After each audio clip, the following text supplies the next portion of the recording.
Você falou também sobre a questão do over 0.5 HT. É uma coisa que antigamente era muito utilizado. Sim. Pararam um pouco e hoje está voltando muito. Eu estou percebendo que esse Sim. mercado está sendo bem aproveitado pelo pessoal. Então, assim, eu queria saber, dentro da sua metodologia, você pega mais dados estatísticos pré-jogo ou no ao vivo? É mais aquela movimentação inicial, tá? O jogo começou quente, aí você vai lá e faz, configura o bot nesse sentido, porque eu também estudo esse mercado, entendeu? Por isso que me gerou essa curiosidade. Show.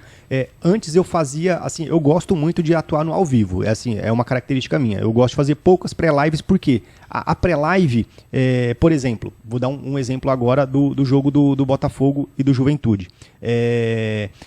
Numa pré-live, tava pagando a odd baixíssima. Né? E aí no jogo ali foi acontecendo as coisas, o gol não aconteceu no primeiro tempo, foi acontecendo no segundo, e por exemplo, para um empate do Botafogo para sair, por exemplo, o segundo gol, 1,5 gols, já estava pagando uma odd altíssima. Sim. Então, eu gosto muito do ao vivo, Então, o robô que a gente tem, ele já é programado para mandar no ao vivo mesmo, é só HT, então pega ali de 15 minutos a 25 minutos. Tem alguns campeonatos, que aí no robô a gente coloca vários campeonatos. Tem campeonatos, por exemplo, que com 8 minutos de jogo já está com uma odd de 1,80. Né? Então é muito. Você tem praticamente 40 minutos ali para sair um gol e às vezes sai 2, 3 gols. Então é muito interessante.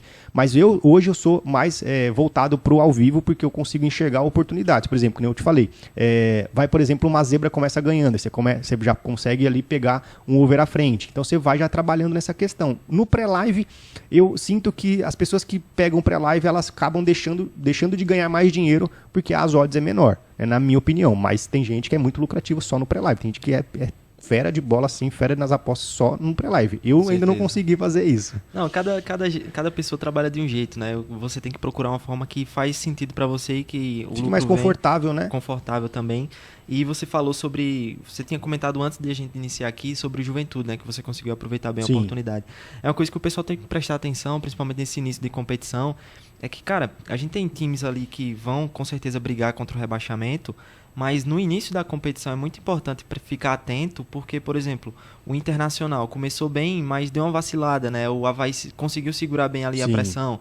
O Coritiba estava perdendo 2-0 do Fluminense e conseguiu virar o jogo. O Coritiba está muito bem encaixado, exatamente, cara. Então, preste atenção no Coritiba, né? Virar um resultado desse... Empatou com o Atlético, né? Também saindo 2-0. Também. Então, nesse ponto, né, um time que consegue reverter um placar é um time que tem muita confiança, né, no seu elenco. E essas vitórias iniciais, talvez o Corinthians não seja a equipe que esteja jogando melhor.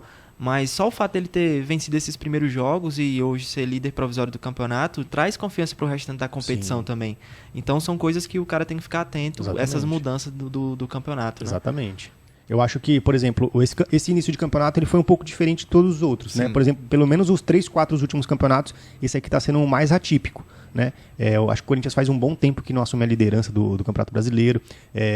Como você propriamente citou, o Coritiba tá com, assim, a gente tá se surpreendendo, tá vindo com uma surpresa muito positiva, né? Porque pegam 2 times cascudos aí, consegue virar o jogo. Eu, na minha opinião, eu achava, por exemplo, que o Fluminense ia brigar para alguma coisa. Mas já entrou em crise, né? Já saiu o Abel, os caras já saiu da primeira fase da Libertadores, conseguiu ganhar o Campeonato Carioca, mas também a gente sabe que o Campeonato Carioca no Rio de Janeiro também não tem um glamour assim.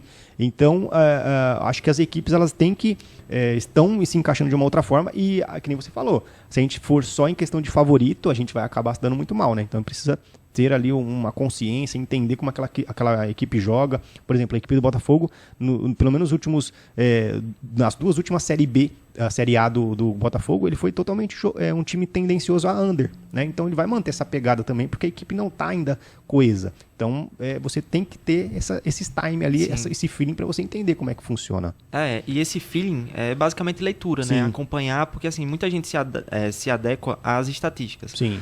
Resultado, venceu, não venceu, tá lá em cima, tá lá embaixo na tabela, mas tudo isso, né, assistindo jogos, tendo esse feeling, tendo essa leitura, é muito mais fácil você ter uma noção do que pode acontecer lá na frente, fazer as precificações. Então você é um cara mais da estatística, mais da leitura também. Eu queria saber essa sua visão dentro do mercado em relação a isso. No ao vivo, você faz a leitura do jogo em si ou se pega ali com softwares que ajudam nas estatísticas também? Show.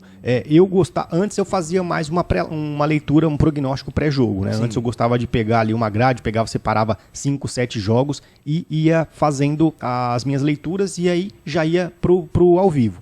Hoje o que eu faço? Hoje eu já abro a grade e vejo quais são os jogos mais importantes do dia. E aí eu espero sempre o ao vivo. Hoje eu estou numa pegada mais de pensar só no ao vivo. Então analiso mais o que o jogo vai me propor. O que o mercado tem me oferecer naquele jogo. Então, por exemplo, a gente pega ali, agora vai acontecer o segundo jogo da semifinal da Champions League. Então Verdade. Chega e fala assim, pô, o que está acontecendo aqui nesse jogo agora? O que está tendencioso? Está tendencioso para over? Está tendencioso para escanteio? Para cartões? Então hoje eu estou mais nessa vibe, mas já tive um bom tempo sempre fazendo um bom prognóstico, que isso é muito importante. Eu sempre costumo falar para a galera que a base com relação a prognóstico e estatística te dá um prisma muito bom, porque você acaba entendendo, você acaba sendo um cara, um expert mesmo para aquela partida, aquelas decisões. Então eu já gostei bastante. Então acho que aquela bagagem, acho que foi uma faculdade para mim, para que hoje eu possa operar e ter uma leitura de jogo um pouco mais com uma certa facilidade.